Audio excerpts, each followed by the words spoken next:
Hey y'all, so I did a thing today. I did a whole video using black owned products, and I may have used like maybe one that wasn't black owned but person of color, POC owned, and you will see that in the video. I'm so excited because I have never, as much as I've done makeup on myself as well as clients, I have never ever used fully black owned products, and it's Black History Month, so what perfect way to pay homage to some of these brands that I already own in my collection and very familiar with. If you love this, please tag the brands below. I will have the brands tagged as well. So y'all enjoy the video, and I will see y'all in the next one. All right, my babies, let's get into this. This is the tutorial. You can see the full face in part 2, so it is a 2-part video, and I want to save time and cut down on editing. I don't want to take too much out of the things that is really needed for you guys to see. So a little bit about myself as we get into this tutorial. I am Louisiana based, and I'm a freelance makeup artist, and I love doing makeup. Besides doing makeup, I also do custom jewelry under the name of The Style Gossip. So I'm going to shout myself out for being a part of this Black History inspired makeup look and brand. So I went into the crayon case box of crayons. If you know someone who is just getting into makeup, your daughter, your son, no hate zone, this box of crayon palette is perfect for them to create as many looks as they want to look. It's very pigmented, as you can see. So we're starting off with the color tan as a base color that'll help blend and have the other colors marry into one another. I just took my time and did it. So I've always did makeup, you guys, like I've always done it. And I'm no stranger to makeup. My mother actually introduced me to makeup, just watching her. I remember my mom, you know, she's deceased. She died in 2009. All of a sudden changed my life forever. She would use lipstick as eyeshadow and blush. So that's how I knew how to not use my makeup for just one thing, learning how to utilize makeup. So that's how I got into makeup, and she wore makeup every day up until her death. And then when she passed away, I did her makeup for her. I did the makeup for the last time. I did it exactly the way that she would have wanted to look. And from there, I started using makeup as a grievance. Now, growing up, I did not have as much makeup as I have now. As a matter of fact, my collection was so small that, you know, those baskets that you can get from the Dollar Tree that you could put in your drawer, basically that was all of my makeup. I didn't own any palettes. I didn't own any concealers. I didn't own any of that. So at one point, as I grew my makeup just a little bit, a tad bit, because we didn't have makeup for our skin tone. I would have to use CoverGirl, and I always use beige. And so my makeup palette, my makeup bag was very slim to none.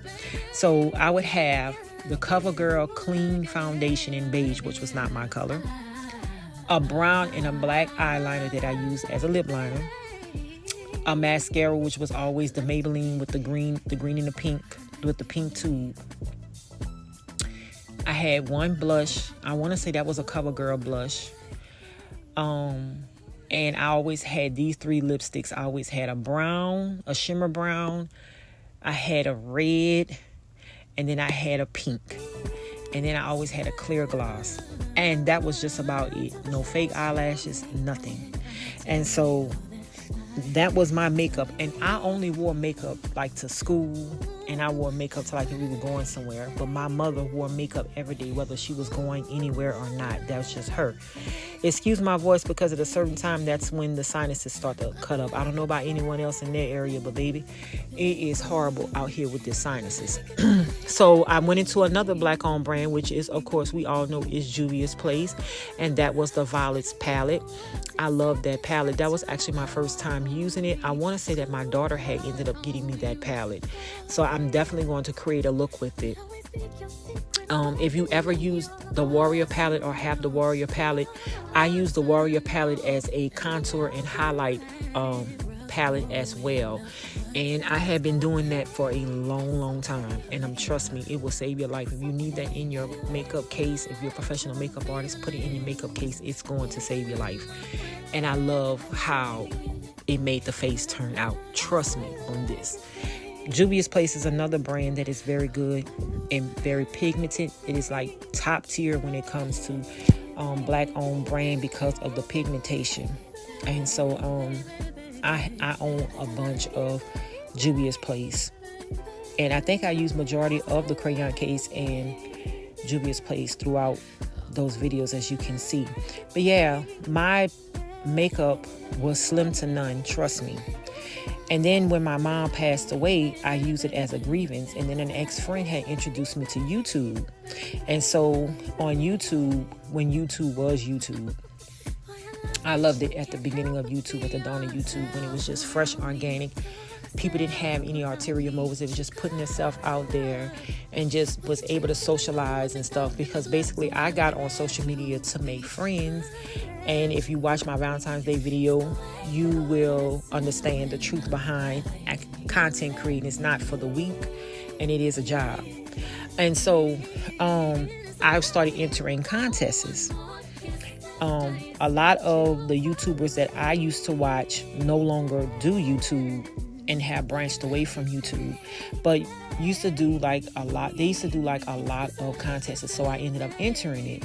When the ex-friend introduced me to YouTube, she was like, maybe you should do videos. I've always filmed on my phone. If I haven't archived any of my older videos, as you can see, the evolution of my videos have changed, but I've always filmed on my phone.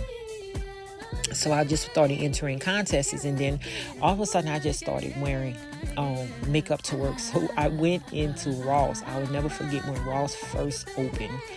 When Ross first opened in my area, it wasn't as big, and I remember on the left hand side was where the cosmetics used to be, and then they moved it to the right hand in my store.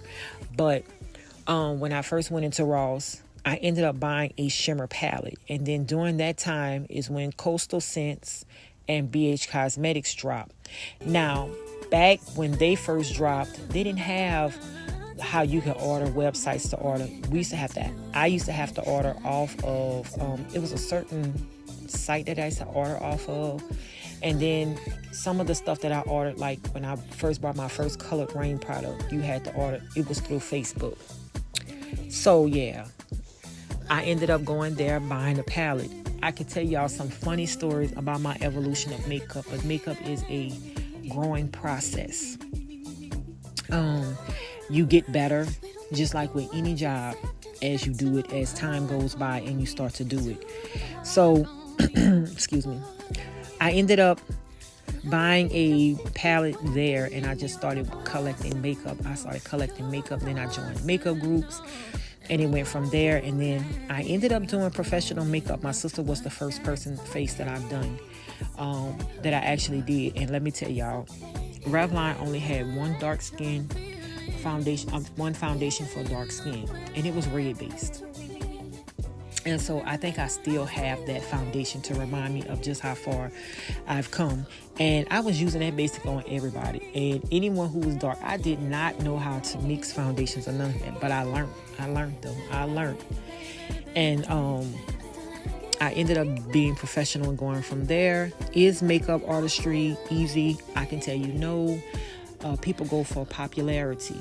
They don't go for talent. So you have to have tough skin. You have to work. You have to focus on you and the whys while you're doing it. That's why I keep going. As you can see, I'm still in the crayon case palette. I done added the green. Now I'm adding some. Here I'm adding eyelash glue, and this glitter is from Creole Spice Cosmetics. She's also Louisiana based. I will have her tagged if you want to check her out, and go to part 2 to see the face.